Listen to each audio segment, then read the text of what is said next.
நீதிமொழிகள் 13ஆம் அதிகாரம். ஞானமுள்ள மகன் தகப்பனுடைய போதகத்தை கேட்கிறான், பரியாசக்காரனோ கடிந்து கொள்ளுதலுக்கு செவிகொடான். மனுஷன் தன் வாயின் பலனால் நன்மையை பூசிப்பான், துரோகிகளின் ஆத்மாவோ கொடுமையை பூசிக்கும்.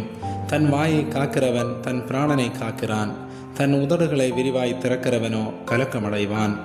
சோம்பேறியுடைய ஆத்மா விரும்பியும் ஒன்றும் பெறாது, ஜாக்கிரதை உள்ளவர்களுடைய ஆத்மாவோ புஷ்டியாகும்.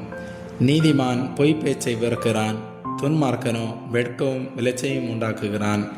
நீதி உத்தம மார்க்கத்தானை தற்காக்கும், துன்மார்க்கமோ பாவியை கழுத்து போடும்.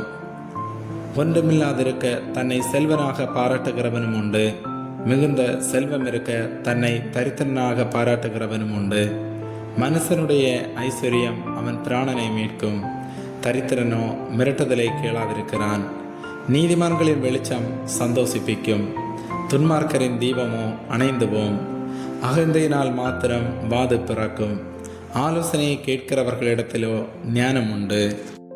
வஞ்சனையால் தேடின பொருள் குறைந்து போம், கைப்பாடாய் சேர்க்கிறவனோ விருத்தியடைவான். நெடுங்காலமாய் காத்திருக்குதல் இருதயத்தை இளைக்க பண்ணும், விரும்பினது வரும்போதோ ஜீவ விருட்சம் போல் இருக்கும். திருவசனத்தை அவமதிக்கிறவன் நாசமடைவான், கற்பனைக்கு பயப்படுகிறவனோ பலனடைவான். ஞானவான்களுடைய போதகம் ஜீவ ஊற்று, அதனால் மரண கண்ணிகளுக்கு தப்பலாம்.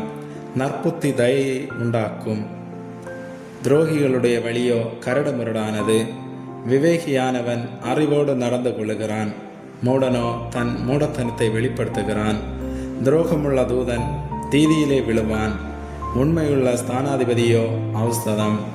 புத்திமதிகளை தள்ளுகிறவன் தரித்திரத்தையும் லட்சியையும் அடைவான், கடிந்து கொள்ளுதலை கவனித்து நடக்கிறவனோ கனமடைவான்.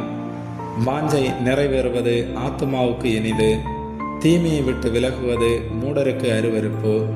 ஞானிகளோடு சஞ்சரிக்கிறவன் ஞானமடைவான், மூடருக்கு தோழனோ நாசமடைவான். பாவிகளை தீவினை தொடரும், நீதிமான்களுக்கோ நன்மை பலனாக வரும். நல்லவன் தன் பிள்ளைகளின் பிள்ளைகளுக்கு சுதந்திரம் வைத்து போகிறான், பாவியின் ஆஸ்தியோ நீதிமானுக்காக சேர்த்து வைக்கப்படும். ஏழைகளின் வயல் மிகுதியான ஆகாரத்தை விளைவிக்கும், நியாயம் கிடையாமல் கெட்டு போகிறவர்களும் உண்டு. பிரம்பை கையாடாதவன் தன் மகனை பகைக்கிறான், அவன் மேல் அன்பாய் இருக்கிறவனோ அவனை ஏற்கனவே தண்டிக்கிறான். நீதிமான் தனக்கு திருப்தியாக புசிக்கிறான், துன்மார்க்கருடைய வயரோ பசித்திருக்கும். ஆமேன்.